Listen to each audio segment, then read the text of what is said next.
আলাইকুম ওয়া রাহমাতুল্লাহি ওয়া বারাকাতুহু। আজকে রান্না করব ডাল দিয়ে ডিম। তো আজকে এটা এখানে দিলাম, আর হচ্ছে ভাজা দিয়ে আস্ত জিরা দিয়ে দিলাম, দিয়ে দিব পেঁয়াজ, এই হচ্ছে মশলা বাটা দিয়ে দিলাম,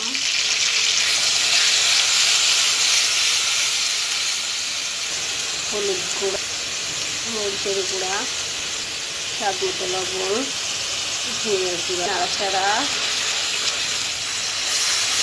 হচ্ছে নাড়াচাড়া দিয়ে মুসুরির ডাল মিলিয়ে দিলাম।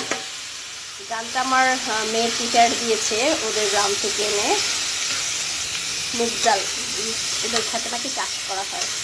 নাড়াচাড়ার পরে একটু পানি ঢেলে দিলাম, সিদ্ধ হতে থাকুক, আমি ডিমটা ভেজে নিই। আস্ত জিরা দিলে ফ্লেভারটাই অন্যরকম লাগে, কামড় পরে খুব ভালো লাগে। এই যে এখানে ডিম ভাজার পালা। এবার ডিম ভাজা হয়ে গেল, বসিয়ে দিয়ে রেখে অনেক কাজ করলাম মাঝখানে। তো ডাল হচ্ছে, এখনো ফুটেনি,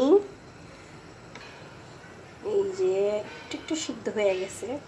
তো এই পর্যায়ে আমি দিয়ে দিব ডিমগুলা, এই যে ডিমগুলো দিয়েছি। আসলে একটা ভিডিও করতে গেলে, রান্নার ভিডিও করতে গেলে অনেক সময় দেখা যায় হাত পুড়ে যায়, কত কিছু হয়, কিন্তু তারপরেও কিছু বলা হয় না, কেটে কেটে অনেক কিছু বাদ দিয়ে দিতে হয়।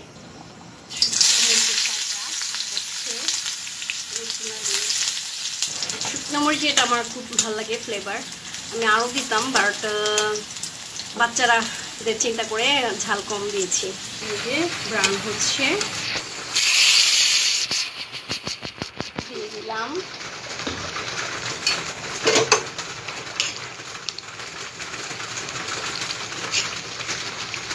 এখন একটু জিরার গুঁড়াও দিব, আস্ত মরিচ পাতা ফেলে দিব, ধনিয়া পাতা দিয়ে দিব, বাস হয়ে গেল চমৎকার ডাল আমার আজকের, একটু ডিফারেন্ট টাইপ। এই যে ডিমের ডাল, মুগ আর মুসুরির ডাল মিলিয়ে চমৎকার একটা ডাল হয়েছে, সবাই খুব পছন্দ করে এই ডালটা। কোন দেশের রেসিপি সেটা আমি জানি না, যাই হোক, এই আজকে হলো ডাল। সবাই ভালো থাকবেন, টেক কেয়ার, বাই।